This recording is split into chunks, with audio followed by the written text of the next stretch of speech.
Today we are making a beautiful summery cherry tomato confit pasta salad, or what I am calling the pasta salad of summer. Even though it's winter in Australia, we are fooling ourselves today to pretend that it's summer. I've got my summery dress on, I've got my jar of summery cherry tomatoes, but we are going to make it worth your while and my while because I'm a little bit cold over here. But those cherry tomatoes are slow cooked in olive oil until they're sweet and jammy, and they just are perfect in a pasta salad. And then we also use that olive oil to create the most delicious dressing for your pasta salad. It's got lemon juice, honey, all of that olive oil, a little bit of mustard, and a secret ingredient, which is anchovies.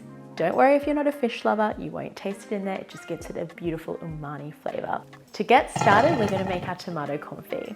Add cherry tomatoes to a large baking tray along with some garlic cloves and fresh sprigs of thyme. We are making a large batch of cherry tomato confit today, but for this recipe you need 700 grams or 26 ounces of tomatoes.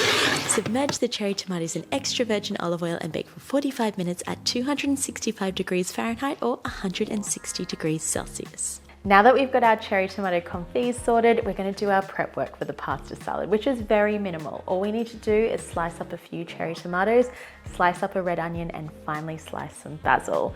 So I know you may be thinking there is so much tomato in this pasta salad already, why are we putting more into it?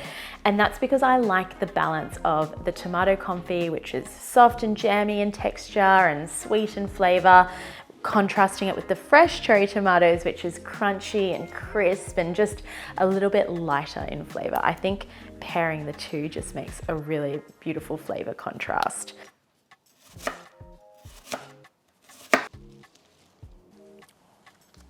This is my little basil hack.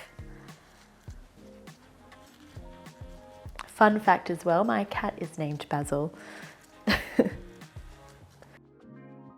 And you roll it up very tightly and then just slice. And you're left with these beautiful strands.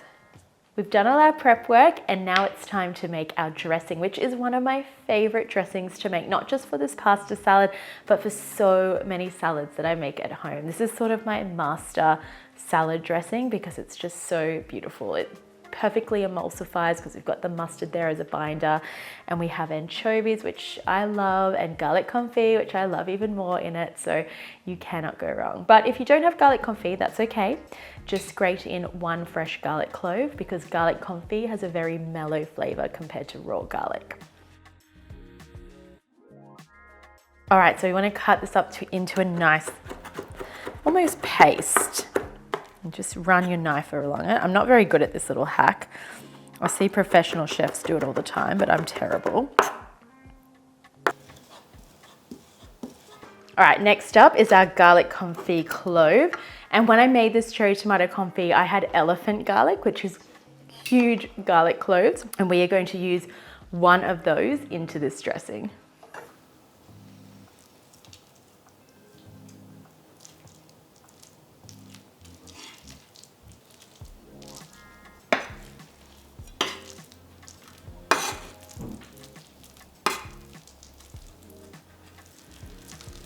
To the jar, add the garlic and anchovy paste, a tablespoon of honey, 1 teaspoon of Dijon mustard, a big squeeze of lemon, and a big pinch of salt. The rule of thumb for a salad dressing is 3 to 1, meaning we want 3 parts oil to 1 part vinegar. So since we added 2 tablespoons of lemon juice, we want 90 milliliters or just over 1/3 of a cup of olive oil. And we are going to use that beautiful oil that we cooked the tomatoes in, as it has the most gorgeous tomato, garlic, and thyme infused flavor. You really want to put some muscle work into this.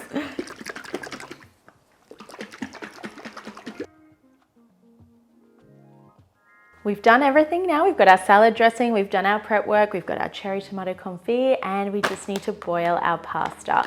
You can use any shape of pasta that you like. I'm using this fun little shape. It's tortelloni.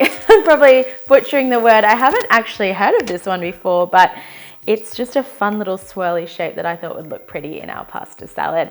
And I'm going to cook this one exactly how the pasta instructions say.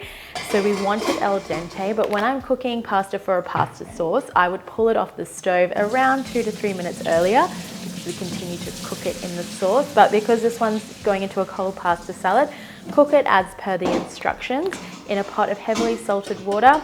We're going to run it under some cold water once we've drained it. So you do want to remove starch when making a pasta salad, which is almost blasphemy to me as an Italian, running pasta under cold water, but it does make sense in a pasta salad. Now it's time to assemble our salad. Throw the pasta, fresh cherry tomatoes, red onion, basil, and all of that beautiful tomato confit into a large bowl and then drizzle as much of that dressing all over as you like.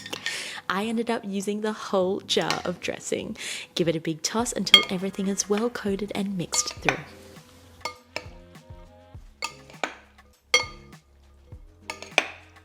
I'm going to finish it off with a sprinkling of fresh basil,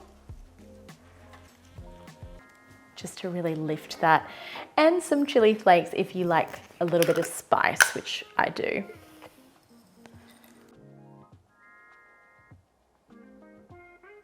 This is the perfect pasta salad to take to a picnic, serve at a barbecue, or just eat by the pool with a crisp glass of white wine with the sun shining down on you.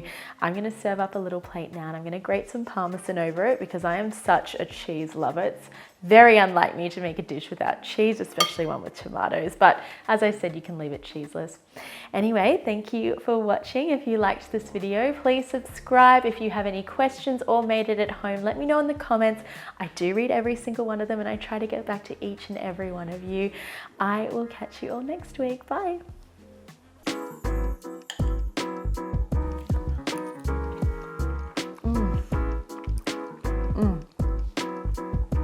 That is so yummy.